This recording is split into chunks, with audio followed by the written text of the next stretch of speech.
A giant fan in the crowd begins to shout racist insults at Shaq. The tension rises, but instead of losing his cool, Shaq takes a step back and looks the man in the eyes. What he did next will shock you.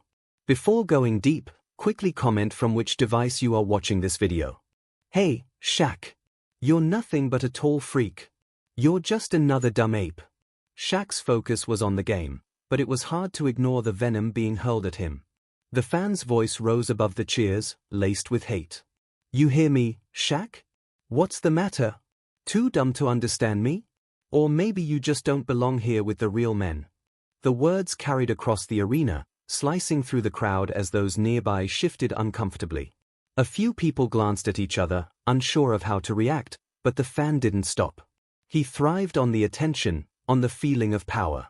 Go back to the jungle, boy, he spat, his face twisted in a grotesque grin, eyes flashing with malice.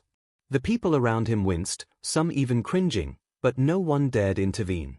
The arena's energy began to change. What had been a vibrant, electric atmosphere now felt tainted by the fans' rage.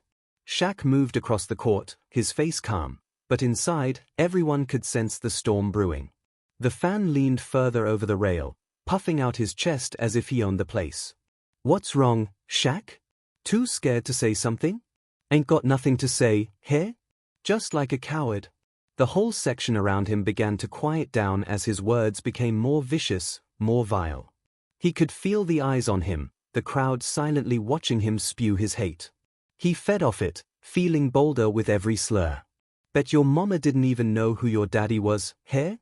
You're just another animal, a wild beast that don't belong in civilized society. The crowd gasped.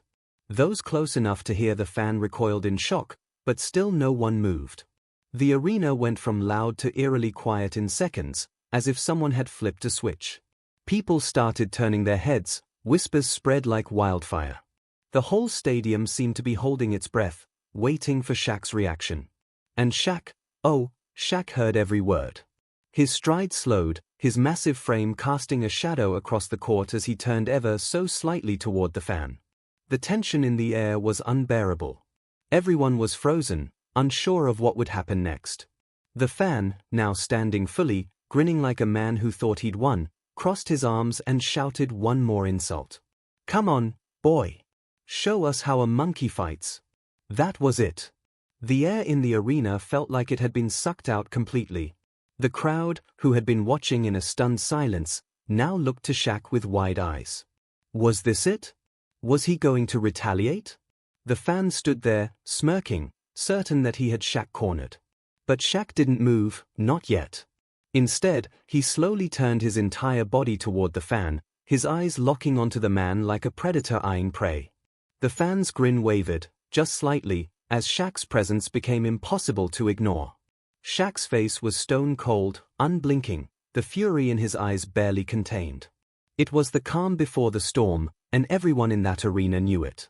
The fan, feeling a flicker of doubt but still riding his bravado, shouted again. What's the matter, big man? You too soft to stand up for yourself? Too scared? Shaq took one step forward. Just one. And the entire stadium went dead silent. You could hear a pin drop. Then, in a voice that rumbled like thunder and cut through the thick tension in the air, Shaq spoke. You don't know who you're messing with. It wasn't loud, but it didn't need to be. The words carried power, authority, like a warning from someone who had been through far worse than a cowardly insult. The fan blinked, and for the first time, his arrogance faltered. The smirk on his face started to slip as he realized Shaq wasn't just any player. He wasn't just a target for his insults. He was something far more dangerous. Shaq stepped forward again, his towering figure now fully turned toward the fan. The crowd could feel the tension building, every heartbeat louder than the last. The fan, his bravado fading fast, opened his mouth to shout again, but the words stuck in his throat. Shaq's gaze never wavered, and the entire arena watched, waiting for what would happen next. Shaq doesn't respond with anger. He doesn't give the fan the satisfaction of seeing him riled up. Instead, he does something no one expects. Shaq walks off the court, the game still in progress. The crowd is confused, thousands of eyes follow his every move. The commentators are scrambling, trying to make sense of what's happening. Is he leaving? Is the game over? What's going on?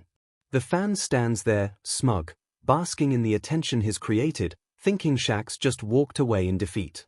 But then, moments later, Shaq reappears. And this time, he's not alone. Shaq strides back into the arena, microphone in hand, and beside him is the same racist fan. But the man's confidence is gone. His once cocky grin is replaced with discomfort as Shaq leads him out to the center of the court. Behind them, a group of advocates, leaders from diversity organizations, civil rights activists, step onto the hardwood.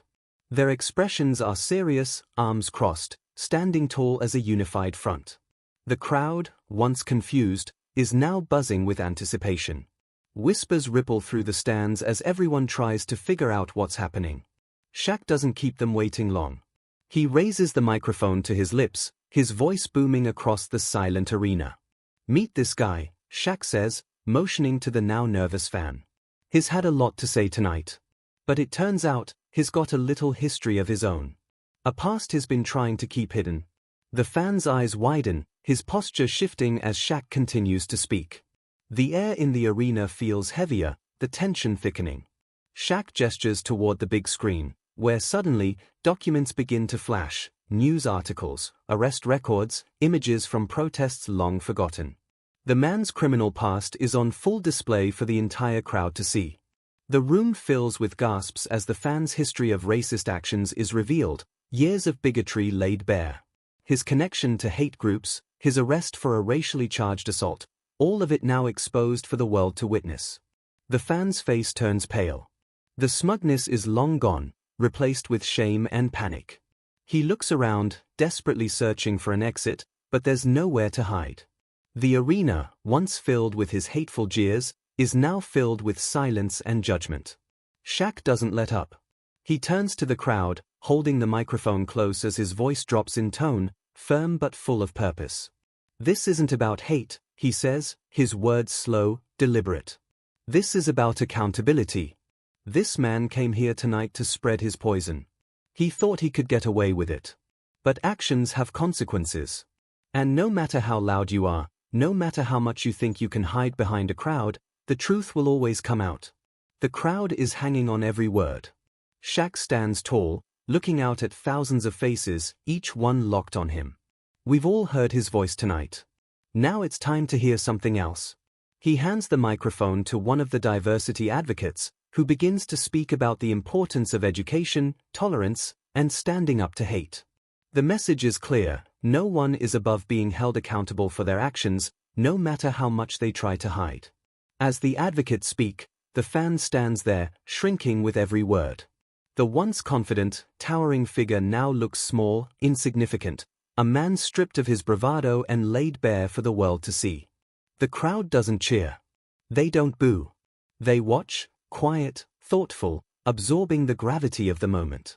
Shaq, still holding the microphone, looks back at the fan one last time. "Next time you think about speaking out of hate, remember this moment. It's not about tearing each other down. It's about owning up to what we've done and doing better. We're better than this." The message lands like a hammer, and as Shaq walks off the court, the fan is left standing there, alone, exposed. The arena doesn't erupt into applause, but there's a deep, resonating murmur, respect, understanding, a shift in the atmosphere. Shaq didn't just silence a racist heckler. He turned the whole night into a lesson, one no one there would forget. And as the game resumes, everyone knows something has changed. The fan is quietly escorted out of the stadium. The show goes on, but the message, the accountability, lingers long after. Shaq doesn't stop at just exposing the fan's ugly past. He knows that simply revealing the truth isn't enough. No, Shaq wants to do more than humiliate him. He wants to make sure there are real consequences, that this night leaves a lasting impact on the fan, the crowd, and anyone who thought hate could go unchecked. The atmosphere in the arena is electric, but no one is sure what will happen next. With the same calm yet commanding presence, Shaq steps forward, microphone in hand. The fan, visibly shaken, tries to avoid Shaq's gaze, but there's nowhere to hide now. "You've done a lot of talking tonight," Shaq says, his voice low but full of authority. "Now, it's time for you to say something real. You're going to apologize. Not just to me, but to everyone here, and to everyone you've insulted with your hate. The fan's face flushes, his cockiness completely drained. He looks around, as if searching for an escape, but Shaq isn't giving him a choice. The crowd, once buzzing with tension, falls into an eerie silence. Every eye in the stadium is locked on the fan.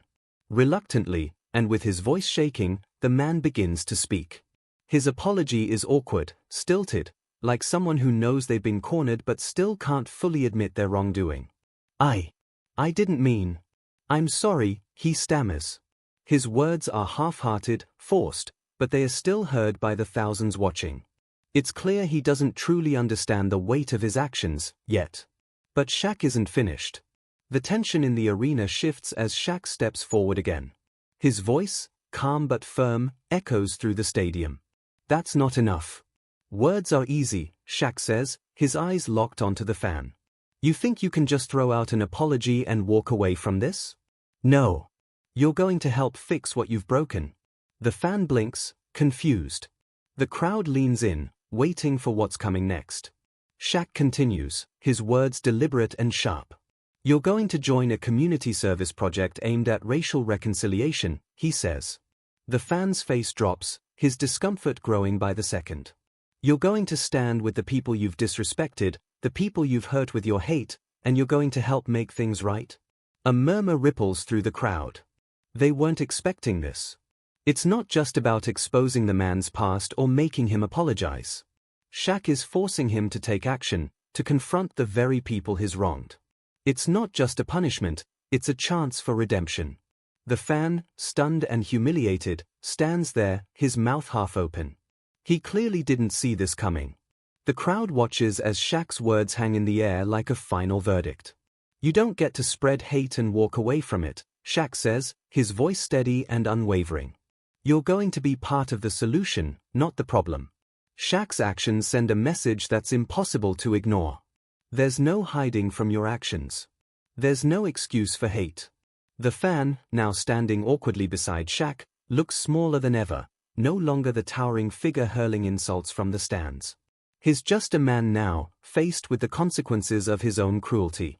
You're going to help fix what you've broken, Shaq tells the fan, his voice cutting through the stillness of the arena.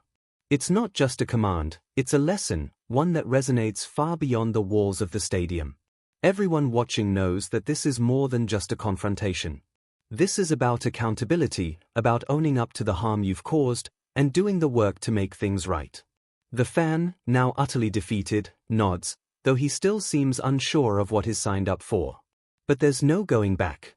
The diversity advocates step forward, ready to guide him through what comes next. It won't be easy, but that's the point.